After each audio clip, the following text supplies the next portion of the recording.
Chapter number 2। इसका जो सबसे पहला मेन हमारे पास टॉपिक है वो है हमारे पास डिस्क्रिमिनेंट। चलें जी, इस पे थोड़ा सा गौर करते हैं कि ये डिस्क्रिमिनेंट क्या है। ठीक है जी, तो इसकी एक छोटी सी डेफिनेशन लिखते हैं, फिर उसको आगे से एक्सप्लेन करते हैं। The nature of roots depends upon the expression b square minus 4ac which is called discriminant। अच्छा जी, the nature of roots, nature का मतलब होता है फितरत। रूट्स को थोड़ा सा एक्सप्लेन करते हैं कैसे। मिसाल के तौर पर अगर आपके पास थी ये कोई क्वाड्रेटिक इक्वेशन, हमने अपनी तरफ से एक इक्वेशन ले ली, अगर इसको हल किया जाएगा तो इसके आपके पास एंड पर दो आंसर आएंगे। मैं मिसाल के तौर पर कहता हूँ कि एक आंसर 3 आ गया, एक आंसर 6 आ गया। तो आप जब क्वाड्रेटिक इक्वेशन को हल करते हैं और एंड पर आपके पास जो दो आंसर आते हैं उन आंसर्स को बोला जाता है रूट्स। क्या बोला जाता है जी? रूट्स। फिर वापस चलते हैं जी, द नेचर ऑफ रूट्स, यानी कि क्वाड्रेटिक इक्वेशन को हल करके जो जवाब निकलते हैं, जो रूट्स निकलते हैं, उनकी नेचर, उनकी फितरत, ठीक है जी, depends upon the expression B square minus 4ac, कि वो इसके ऊपर डिपेंड करती है, बी स्क्वायर माइनस 4ac के ऊपर, कि इसका आंसर पॉजिटिव भी आ सकता है, नेगेटिव भी आ सकता है, ज़ीरो भी आ सकता है। ठीक है जी, तो मुख्तलिफ हमारे पास कंडीशंस आएंगी, तो उनकी जब इसके आंसर पॉजिटिव आएगा तो रूट्स की जो नेचर होगी वो और तरह की होगी। जब इसका आंसर नेगेटिव आएगा तो जो रूट्स की नेचर है वो और तरह की होगी, और जब इसका आंसर ज़ीरो आएगा तो जो रूट्स का नेचर है वो थोड़ा डिफरेंट टाइप का होगा। ठीक है जी, तो ये जो हमारे पास एक एक्सप्रेशन है बी स्क्वायर माइनस 4ac, इसको हल किया जाता है और इसके जवाब पे गौर किया जाता है। ठीक है जी, इसके जवाब अगर पॉजिटिव है तो हम रूट्स को कुछ और तरह का बोलते हैं, नेगेटिव आए तो और तरह का, ज़ीरो आ जाए तो और तरह का, वो अभी हम एक्सप्लेन करते हैं। ठीक है जी, तो अगर आपसे पेपर में पूछा जाए कि आपने नेचर बतानी है रूट्स की, यानी कि क्वाड्रेटिक इक्वेशन को हल करके जो जवाब निकलते हैं, उन जो आंसर्स हैं आपके पास, जो रूट्स हैं, उनकी आपने नेचर बतानी है, तो आपको ये नहीं करना वहाँ कि आप पूरे क्वेश्चन को हल करना शुरू कर दें और एंड पे जो रूट्स निकलें फिर बताना शुरू करें। ये जो मेथड है ये इसीलिए ही बनाया गया है कि आप बजाय एक पूरी इक्वेशन को हल करके जवाब निकालें, आप सिंपली ये फाइंड कर लें और इसके आंसर जिस तरह आएंगे उसी के मुताबिक जो रूट्स हैं, उनकी जो नेचर हैं, उनको हम लिखते जाएंगे। वो अभी हम डिस्कस करते हैं। ठीक है जी, तो यहाँ तक हमें इतना समझ में आया कि डिस्क्रिमिनेंट हमारी कैसे मदद करता है जी। डिस्क्रिमिनेंट हमारी मदद करता है रूट्स के नेचर बताने में। ठीक है जी, कि जो दो जवाब निकलते हैं उनकी फितरत कैसी होगी, वो किस तरह की होंगी, रियल होंगी या इमेजिनरी होंगी। ठीक है जी, चलें जी। अच्छा, अब सबसे इम्पॉर्टेंट चीज़ कि ये ही क्यों डिस्क्रिमिनेंट में ये ही क्यों कहते हैं कि जी ये बताएगा कि डिस्क्रिमिनेंट कैसा है। मैं आपके सामने लिखने लगा हूँ क्वाड्रेटिक फार्मूला।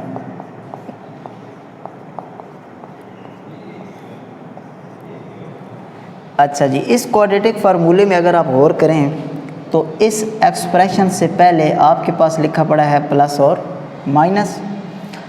अगर ये मैं मिसाल लेता हूँ, यहाँ पर मेरे पास आंसर निकलेगा 6।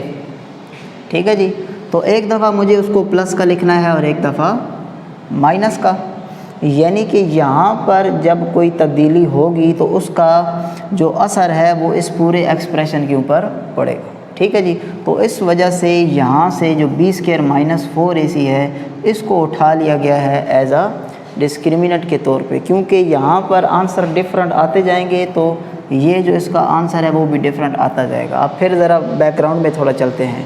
ये हमने लिखा था क्वाड्रेटिक फार्मूला। अगर किसी इक्वेशन पे क्वाड्रेटिक फार्मूला लगाया जाए तो आप उसको हल करके एंड पर उसके जवाब निकाल लेते हैं, उसके रूट्स निकाल लेते हैं। बात समझ आ रही है जी? तो इसी के अंदर से बजाय पूरे के पूरे रूट्स निकालने के हमने इस फार्मूले में से ये वाला टुकड़ा ले लिया और इस टुकड़े पे ही सारा डिपेंड करता है कि रूट्स कैसे आएंगे। ठीक है जी? अगर इसकी वैल्यू कुछ और होगी तो इस सारे एक्सप्रेशन पे असर कुछ और पड़ेगा, इस पे कुछ और वैल्यू होगी तो इस पे कुछ और एक्सप्रेशन पड़ेगा। ठीक है जी? चलें अब कोई एक एग्जांपल लेते हैं हम और उसको हल करते हैं। मैं मिसाल के तौर पर कोई भी अपनी तरफ से इक्वेशन ले लेता हूँ। हम कहते हैं जी x² + 3x प्लस हम कह देते हैं 6 = 0 और हमें बोला जाए कि आप इसका डिस्क्रिमिनेंट फाइंड करें, तो यहाँ पर हम लिख देंगे डिस्क्रिमिनेंट = b² - 4ac। b की जगह पर आपको पता है जो x² के साथ हो वो a होता है। यहाँ पर कोफिशिएंट 1 है, यहाँ पर कोफिशिएंट 3 है और यहाँ पर कोफिशिएंट 6। तो b² यानी कि आपके पास 3 का स्क्वायर माइनस 4a और c। 3 का स्क्वायर हमारे पास कितना हो गया जी 9 और 6 को 4 से मल्टीप्लाई करेंगे तो हमारे पास बन जाएगा 24। ठीक है जी? 24 में से जब हम 9 को माइनस करेंगे तो हमारे पास आ जाएगा -15। तो यहाँ तक हमने सिर्फ इतना सीखा कि डिस्क्रिमिनेंट मालूम कैसे किया जाता है। ठीक है जी? एक शॉर्ट सा एक्सप्रेशन याद रखना आपने b² - 4ac। इसमें इस इक्वेशन से वैल्यू लेके आपने पुट करनी है और आपके पास डिस्क्रिमिनेंट आ जाएगा। ठीक है जी? ये तो हमारे पास डिस्क्रिमिनेंट मालूम कैसे किया जाता है वो काम हो गया।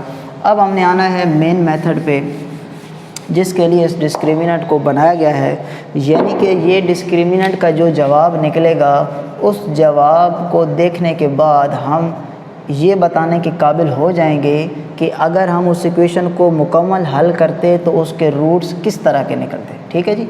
इसको हल करने से आपको रूट नहीं मिलते, इसको हल करने से आपको रूट्स की नेचर पता चलेगी कि वो पॉजिटिव हैं, रियल हैं, इमेजिनरी हैं या किस तरह के हैं। ठीक है जी?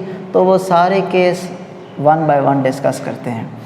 मिसाल के तौर पर आपने b² - 4ac को हल किया और इसका जवाब आपके पास आ गया > 0।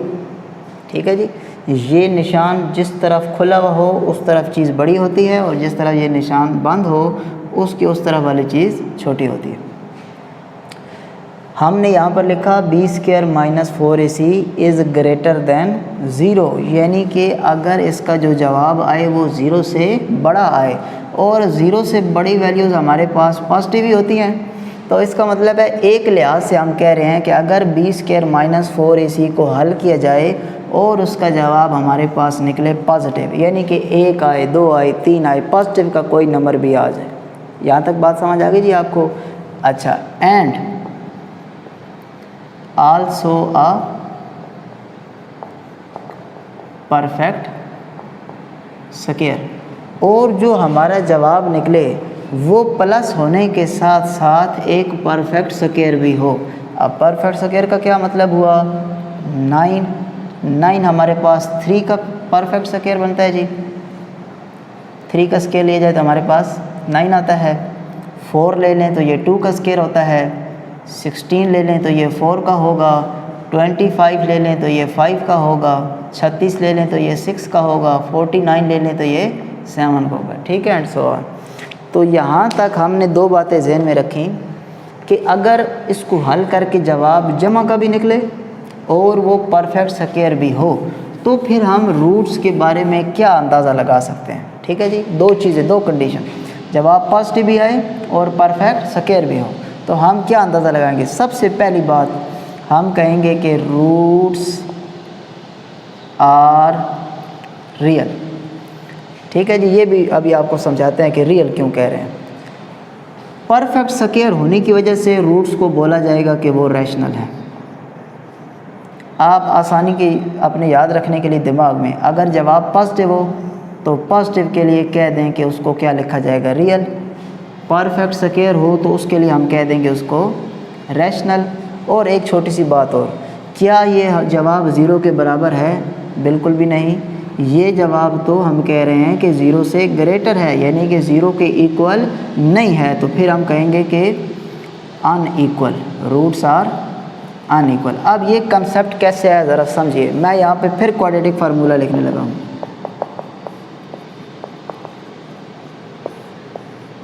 हमने डिस्क्रिमिनेंट मालूम किया, हमने ये वैल्यू मालूम कर ली, ठीक है जी। और इसका जवाब हम कह रहे हैं कि पॉजिटिव भी आया है। कैसा आया है? पॉजिटिव, यानी कि इसके अंडर रूट के अंदर हमारे पास कोई पॉजिटिव नंबर आ गया। पॉजिटिव मैं लिख देता हूँ कि पॉजिटिव 9 आ गया, ठीक है जी। आपने पढ़ा है ना कि जब अंडर रूट के अंदर कोई माइनस आ जाए तो फिर वो रियल नहीं रहता बल्कि क्या हो जाता है? इमेजिनरी हो जाता है, ठीक है जी। तो क्योंकि हमारा ये जवाब पॉजिटिव आया है, नेगेटिव नहीं आया, तो इसका मतलब है ये हमारा जो नंबर था वो कैसा निकल आया? रियल। बात समझ आई जी? पॉजिटिव आने की वजह से हमने इसको क्या बोला है? रियल। अंडर रूट के अंदर कोई पॉजिटिव नंबर हो तो वो एक रियल नंबर होता है, और अंडर रूट के अंदर माइनस हो तो वो एक इमेजिनरी नंबर बनता है। यहाँ तक बात समझ आ गई जी आपको? अच्छा, फिर हमने कहा कि अगर वो एक परफेक्ट स्क्वायर भी हो, यानी कि अंडर रूट के अंदर मैंने जैसे दोबारा 9 लिख दिया, ठीक है जी। तो 9 इसके साथ कैंसिल होने के बाद अगले स्टेप में हमारे पास क्या हो जाएगा जी? 3। तो जब कोई अंडर रूट में परफेक्ट स्क्वायर वाली वैल्यू होगी तो वो उस सारे इस वैल्यू से और इस वैल्यू से हल होने के बाद जो आपका एंड रिज़ल्ट बनेगा वो एक रैशनल नंबर होगा, ठीक है जी। ये रैशनल नंबर आपने 9th में पढ़ा था। सादा सी डेफिनेशन ये थी कि ऐसा नंबर जिसको p/q की फॉर्म में लिख सकते हैं वो रैशनल है। मज़ीद इसको अगर एक्सप्लेन किया जाता तो ऐसा नंबर जो टर्मिनेट हो जाए, यानी कि पॉइंट के बाद रुक जाए, या अगर नहीं रुकता तो रिकरिंग होना चाहिए, रिपीटिंग होना चाहिए, बार बार रिपीट होना चाहिए, ठीक है जी। और एक आखिरी चीज़ अनइक्वल। अनइक्वल का मतलब है कि जो आपके रूट्स निकलेंगे वो इक्वल नहीं होंगे, वो बराबर नहीं होंगे। वो बराबर नहीं होने का मतलब है कि मिसाल के तौर पर एक जवाब अगर 6 है तो दूसरा 9 आएगा, अगर एक 9 है तो दूसरा 11 आएगा, यानी कि वो दोनों जवाब आपस में सेम नहीं होंगे। ये बात समझ आ गई जी आपको? ये हमारे पास है जी पहला केस। जब आपके रूट्स पॉजिटिव होंगे तो पॉजिटिव होने की वजह से आप क्या बोलेंगे? रियल। परफेक्ट स्क्वायर होने की वजह से रैशनल, और क्योंकि 0 से बड़े हैं, 0 के बराबर नहीं हैं, तो इस वजह से अनइक्वल, ठीक है जी। इसी में एक और केस पढ़ते हैं। अगर आपका डिस्क्रिमिनेंट पॉजिटिव ही आए, 0 से ग्रेटर ही आए, लेकिन नॉट अ परफेक्ट स्क्वायर, लेकिन वो परफेक्ट स्क्वायर ना हो, तो रूट्स कैसे होंगे? हम कहेंगे रूट्स आर पॉजिटिव होने की वजह से अभी हमने समझा कि वो रियल होंगे। परफेक्ट स्क्वायर होते थे तो रैशनल, इस बार परफेक्ट स्क्वायर नहीं है तो इरैशनल। फिर देखें क्या जवाब 0 के बराबर है? नहीं, ये तो हमने बोला है 0 से बड़ा, तो इसका मतलब है बराबर नहीं होने की वजह से वो क्या हो गए? अनइक्वल, ठीक हो गई जी बात। अच्छा, एक और बड़ी इंपॉर्टेंट चीज़ आप समझ लीजिए कि जो क्वाड्रेटिक इक्वेशन होती है हमारे पास ax² + bx + c = 0, ये हमने उसकी एक जनरल शक्ल लिखी। इधर कुछ भी आ सकता है, 6, 3, 2 कुछ भी। इस इक्वेशन का अगर ग्राफ बनाया जाए तो वो आपके पास बनता है एक पैराबोला। क्या बनता है जी? ये आप डिटेल में पढ़ेंगे सेकंड ईयर में। पैराबोला का मतलब है या ये शक्ल हो सकती है जी आपके पास, या आपके पास ये शक्ल हो सकती है, या इस तरह की शक्ल हो सकती है, या इस तरह की, इनमें से कोई शक्ल आपके पास आ सकती है, ठीक है जी। तो यहाँ पर अगर मैं इन दो चीज़ों को ग्राफ की मदद से शो करूँ, इन पॉजिटिव को, क्योंकि ये वैसे तो एक लिहाज से बिल्कुल सेम ही है, तो हम इन दोनों के लिए एक ही ग्राफ बनाते हैं। यहाँ पर ज़रा थोड़ा सा गौर कीजिएगा।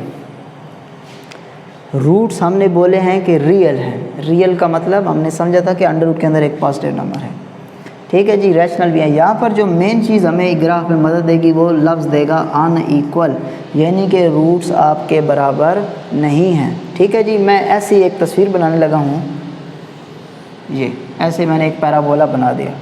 रूट्स अब आपके पास अनइक्वल हैं, इसका मतलब है जवाब बराबर नहीं है। और जवाब आते कितने हैं? क्वाड्रेटिक इक्वेशन को हल किया जाए तो हमारे पास 2 जवाब आते हैं और वो बराबर भी नहीं है, तो इस वजह से एक जवाब जो है वो आपका इधर आ जाएगा और एक जवाब इधर आ जाएगा। ये दोनों बराबर जगह पर नहीं, ठीक है जी। जो आपके रूट्स होते हैं ना, वो आपको बताते हैं कि ये आपके पास होता है एक्स एक्सिस, यहाँ पर पॉजिटिव, यहाँ पर नेगेटिव, ठीक है। ये वाई आपके पास पॉजिटिव, ये आपके पास वाई नेगेटिव। तो रूट्स आपको ये बता रहे होते हैं कि आपका जो पैराबोला होगा, जो शक्ल होगी ये वाली, वो एक्स एक्सिस को कहाँ कहाँ पे कट करेगी।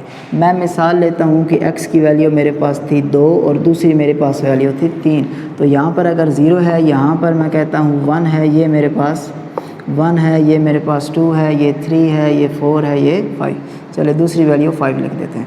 तो यहाँ पे हमें पता चला कि एक्स एक्सिस एक 2 पॉइंट पे कट करेगा और एक हमारे पास 5 पॉइंट पे कट करेगा। ठीक है जी। तो ये जो रूट्स होते हैं ये हमें इस पैराबोला में बता रहे होते हैं कि एक्स एक्सिस को ये कहाँ पे कट करेंगे।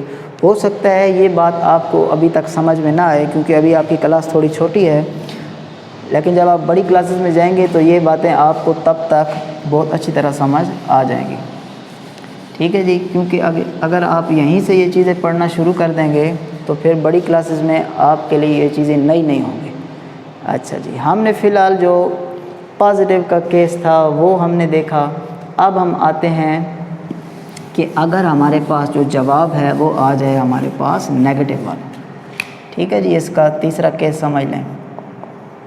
If b² - 4ac is less than 0। अब यानी कि 0 बड़ा है और ये जवाब छोटा निकलेगा। तो 0 से छोटे मतलब इस तरफ, यानी कि नेगेटिव नंबर। अच्छा जी, जब आपके पास जवाब नेगेटिव आया तो इसका मतलब है, ये देखिए ना फार्मूला क्या था, -b + -b² - 4ac divided by 2a। तो जब आपका ये जवाब ही नेगेटिव निकल रहा है तो यानी कि अंडर रूट के अंदर माइनस वाली वैल्यू आएगी। जब अंडर रूट के अंदर माइनस वाली वैल्यू आ गई तो इसका मतलब है रूट आपके बन रहे हैं इमेजिनरी।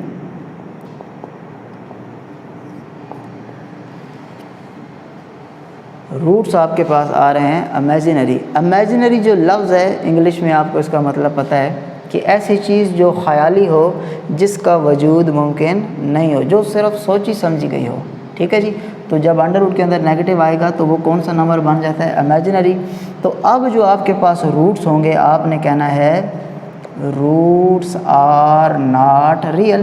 क्यों जी, ऐसे ही बोलेंगे ना, क्योंकि रियल तो तब आते हैं जब यहाँ पर पॉजिटिव नंबर हो, नेगेटिव हो तो रियल नहीं है। या यूँ कह सकते हैं कि roots are imaginary.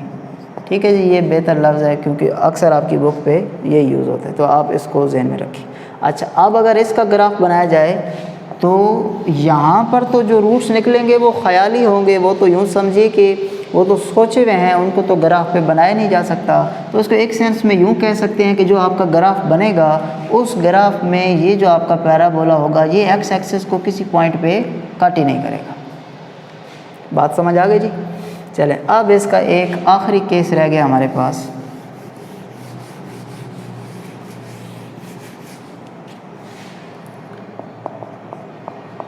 If b² - 4ac is equal to 0। बात समझिएगा अब यहाँ पे कि अगर ये वाला आपके पास किसके बराबर आ जाए, 0 के। चले मैं फिर इधर लिखता हूँ क्वाड्रेटिक फार्मूला।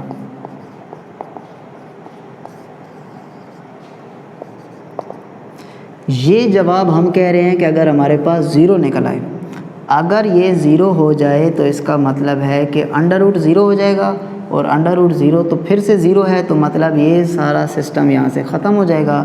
आपके पास आ जाएगा -b डिवाइडेड बाई 2a। ये प्लस माइनस b क्योंकि इस वैल्यू के साथ था तो ये भी ख़त्म हो गया। ज़रा गौर करें यहाँ पर आपके पास कितनी वैल्यूज़ आएंगी। जी बिल्कुल, यहाँ पर अगर आप हल करेंगे तो आपको एक ही वैल्यू मिलती है ना। 2 तो तब मिलती थी जब एक दफ़ा प्लस के साथ सॉल्व करते थे और एक दफ़ा माइनस के साथ। तो जब आपका जवाब 0 निकलता है तो अगर आपसे पूछा जाए कि रूट्स कितने आएंगे तो ये आप कह सकते हैं कि रूट्स 1 होगा। देयर विल बी 1 रूट, कि उसका एक जवाब होगा। अब इसका मतलब ये नहीं है कि जवाब 1 निकलेगा, इसका मतलब ये है कि जवाब तो 2 ही निकलेंगे, लेकिन वो दोनों जवाब सेम होंगे। कैसे कि अगर एक दफ़ा x = 2 निकला तो दूसरी बार भी x = 2 ही निकलेगा। दोनों के दोनों रूट्स आपस में इक्वल होंगे। क्यों जी, बात समझ आ गई। जब ये 0 होगा तो प्लस माइनस वाला केस ही ख़त्म हो गया ना, तो खाली ये बच गया। तो इधर से आपके पास एक ही रूट निकलेगा। वो रूट हम एक ही इसलिए कहते हैं क्योंकि वो दोनों बिल्कुल सेम होते हैं। ठीक है जी। तो अगर ये वाला सिनेरियो हमारे पास आए तो हम क्या बोलेंगे, सबसे पहले तो हम बोलेंगे जी रूट्स आर रियल क्यों बोला? क्योंकि अंडर रूट में माइनस नहीं आ रहा बल्कि क्या आ रहा है, ज़ीरो। बात समझ आ गई? फिर जो ज़ीरो होता है वो अपना ही परफेक्ट स्क्वायर होता है, तो इसका मतलब हो गया इसको हम रैशनल भी बोल सकते हैं। फिर इससे पहले हमने जब भी लिखा तो अनइक्वल लिखा, इस दफ़ा जो हमारे रूट्स होंगे वो हमारे पास इक्वल होंगे। इस दफ़ा जो हमारे रूट्स होंगे वो इक्वल होंगे, इसलिए इक्वल होंगे कि ये तो ख़त्म हो गया ना, तो खाली एक ही जवाब निकलेगा, तो वो बार बार दोनों दफ़ा वो एक ही सेम जवाब निकलेगा, तो इसलिए इक्वल। अब अगर इसका ग्राफ बनाया जाए तो अभी हमने बोला कि जो रूट्स होते हैं वो बता रहे होते हैं कि आपका पैराबोला एक्स एक्सिस को किन किन पॉइंट पे टच करेगा, किन किन पॉइंट पे उसका एक्स इंटरसेप्ट होगा। तो यहाँ पर अभी हमने कह दिया कि रूट्स आर इक्वल, यानी कि एक्स अगर एक बार 2 आया तो दूसरी बार भी 2 ही आएगा। तो इसका मतलब है ये 2 अलग-अलग पॉइंट तो नहीं है, ये तो एक ही पॉइंट है। तो इसका मतलब हुआ कि जो अब हमारा पैराबोला होगा वो सिर्फ एक ही पॉइंट पर कट कर रहा होगा। ठीक है जी, ये थोड़ी सी बड़ी क्लास के लिए कंसेप्ट था, लेकिन अगर आप यहीं से इसको समझ लें तो आपके लिए थोड़ी आसानी होगी। तो यहाँ पर अभी हमें 4 चीज़ें पता चली। ये आपकी बुक पे पेज नंबर 19 पे भी लिखी हैं, ये आपने अच्छी तरह बार बार रिवाइज़ करनी है, ठीक है, ताकि आपके दिमाग में बिल्कुल पक्की हो जाएं। इनमें से आपके पेपर में MCQs भी आ जाता है और क्वेश्चन तो एक शॉट आता ही आता है। अभी हमने जो समझा बिल्कुल इसी के मुताबिक एक्सरसाइज 2.1 के पहले 2 क्वेश्चन हैं। तो आज हम स्टार्ट लेते हैं एक्सरसाइज 2.1 का और इसके क्वेश्चन नंबर 1 का।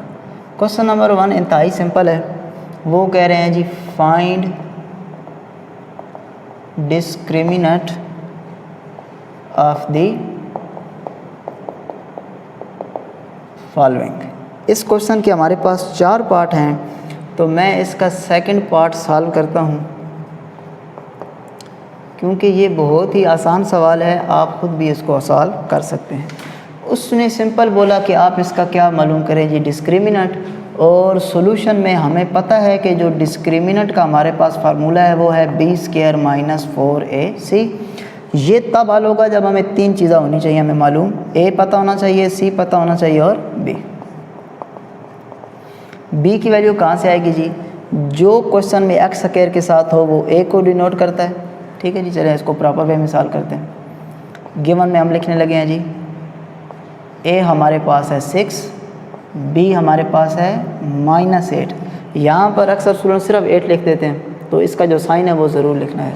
और c की वैल्यू है हमारे पास 3। चलें जी, अब इसको पुट करते हैं 1 1, putting values of a b c and 1। b² यानी कि -8 का स्क्वायर, -4, a की जगह पर 6 और c की जगह पर 3। माइनस तो ख़त्म हो जाएगा क्योंकि ऊपर पावर आपके पास इवन है। पावर जब 2 4 6 8 10 इस तरह की हों तो अंदर वाला माइनस नहीं आता। 8 का स्क्वायर हमारे पास हो जाएगा 64, माइनस 6 को अगर हम 4 से मल्टीप्लाई करें तो हमारे पास 24, और 24 को अगर हम 3 से मल्टीप्लाई करें तो 72। अच्छा, मज़ीद इसको ज़रा थोड़ा सा सॉल्व करते हैं। यहाँ से 64 माइनस हो जाएंगे तो आपके पास आ जाएगा -8। ठीक हो गई जी बात। तो हमने डिस्क्रिमिनेंट मालूम कर लिया। उसने कहीं भी नहीं कहा कि आप ये भी बताओ कि नेचर ऑफ रूट्स भी लिखो, उसने सिंपल बोला आप डिस्क्रिमिनेंट मालूम करो। हमने उसका डिस्क्रिमिनेंट मालूम कर लिया। ठीक है जी, डिस्क्रिमिनेंट को इस तरह भी लिखा जाता है और बाज़ बुक्स में इसको इस साइन के साथ भी डिनोट किया जाता है। तो ये दोनों आपके जहन में होने चाहिए। अच्छा जी, अब मुझे उम्मीद है क्वेश्चन नंबर 1 के जो बाकी 3 पार्ट हैं वो आप ख़ुद से सॉल्व कर लेंगे, इंतहाई ईजी हैं। अब हम चलते हैं इसी के क्वेश्चन नंबर 2 पे।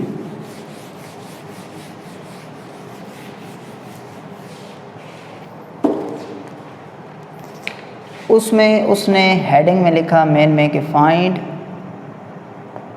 Nature of roots of following equations.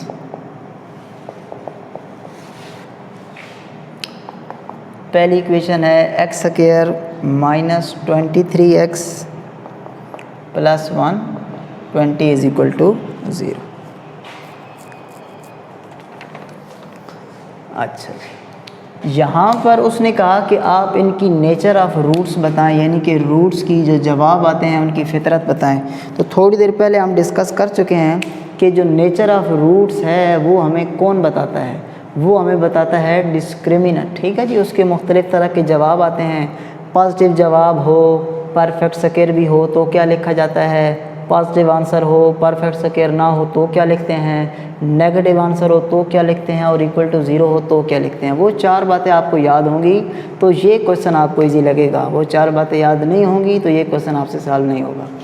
अच्छा जी, इसने कहीं जिक्र नहीं किया कि आप डिस्क्रिमिनेंट निकालें, इसने तो सिंपल कह दिया कि आप नेचर ऑफ रूट्स फाइंड करें। तो ये आपने ख़ुद से दिमाग में रखना है कि जब भी नेचर ऑफ रूट्स मालूम करनी है तो आपको उस क्वेश्चन में डिस्क्रिमिनेंट मालूम करना पड़ेगा। ठीक है जी, तो डिस्क्रिमिनेंट के लिए हमारे पास जो फार्मूला है वो है बी स्क्वायर माइनस 4ac।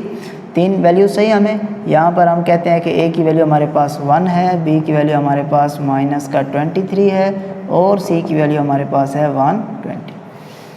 चलिए जी, इसको ज़रा यहाँ सॉल्व करते हैं। वैल्यूज़ पुट कर देते हैं बी स्क्वायर माइनस 4ac में।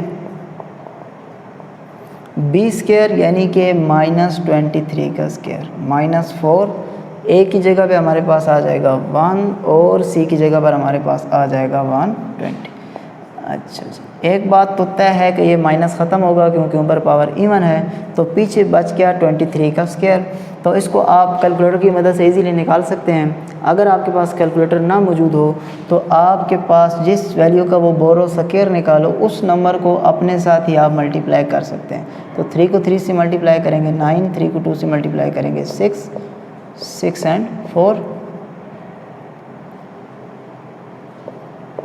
तो ये आपके पास आ जाएगा 529। माइनस 4 को मल्टीप्लाई करेंगे 1 से तो 4, और 4 को 120 से मल्टीप्लाई करेंगे तो हमारे पास बन जाएगा 480। उससे अगले स्टेप में आप देखें तो जब इसको इससे माइनस करेंगे तो हमारे पास आंसर निकल आएगा 49।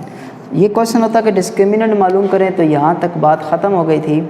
उसने हमें मज़ीद बोला कि आप मेन ये बताओ कि नेचर ऑफ जो रूट्स हैं वो कैसे हैं। तो हम इस आंसर को देख के ज़रा अंदाज़े लगाते हैं। सबसे पहले हमारे पास आंसर पॉजिटिव आ गया, इसका मतलब है हम कहने लगे हैं रूट्स आर रियल। आगे चलें, क्या ये परफेक्ट स्क्वायर है? जी बिल्कुल, 49/7 का परफेक्ट स्क्वायर है, तो इसका मतलब है इसको हम रैशनल भी बोलेंगे। क्या ये 0 के बराबर है? जी बिल्कुल भी नहीं, ये तो 0 से बड़ा है, तो इक्वल के बजाय क्या हो जाएगा? अनइक्वल। बात समझ आ गई जी आपको? Roots are real, rational and unequal. ठीक है जी, वो 4 बातें ज़हन में होंगी तो ही क्वेश्चन आपके इजीली सॉल्व होंगे। तो इसका अब करते हैं जी सेकंड पार्ट।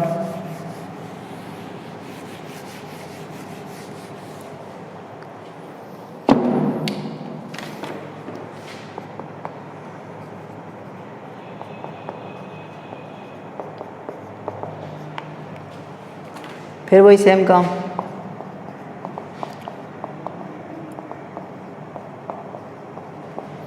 a की वैल्यू हमारे पास 2 है, b की वैल्यू हमारे पास 3 है, c की वैल्यू हमारे पास 7 है। तो इसमें पुट कर देते हैं बी स्क्वायर माइनस 4ac में। मैं बार बार फार्मूला इसलिए लिख रहा हूँ ताकि बार बार जब आप देखें तो आपको ये याद हो जाए। b की जगह पर हो जाएगा 3 का स्क्वायर माइनस 4, a की जगह पर 2 और c की जगह पर 7। a की जगह पर 2 और c की जगह पर 7। जी ठीक है, 3 का स्क्वायर हमारे पास हो गया 9, 4 को 2 से मल्टीप्लाई कर दें तो 8, और 8 को अगर हम 7 से मल्टीप्लाई कर दें तो ये हमारे पास हो जाएगा 56। अच्छा जी, उससे अगले स्टेप में 56 में से जब हम 9 माइनस कर देंगे तो हमारे पास आ जाएगा माइनस का 47। ठीक होगी जी बात? तो अब हमारे पास जो डिस्क्रिमिनेंट आ चुका है, हम ज़रा देखते हैं कि उसका आंसर कैसा है। जैसे ही आंसर नेगेटिव आता गया ना, तो आपने कितनी लंबी चौड़ी बातें याद नहीं रखनी, आपने सिंपल कह देना है रूट्स आर इमेजिनरी। ठीक है जी, क्योंकि अंडर रूट में माइनस आ जाए तो क्या हो जाता है? इमेजिनरी। तो यहाँ पर हमने 2 पार्ट इसके